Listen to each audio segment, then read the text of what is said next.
संतांच्या, परमात्म्याच्या, संत वाक्याच्या अथवा भगवत भूमिकेच्या कशावरही विश्वास ठेवायचा असेल तर त्या विश्वासाचं एक सूत्र आपण लक्षात घेतलं पाहिजे. विश्वास ठेवावा का? अगदी ठेवा.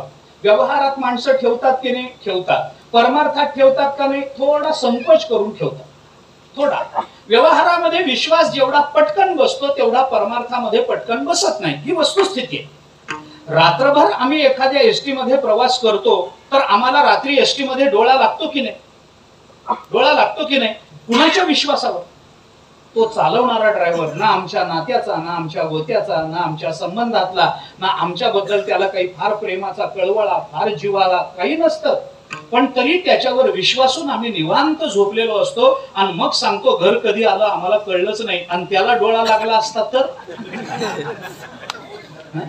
झालं असतं की नाही? असं झालं असतं की नाही?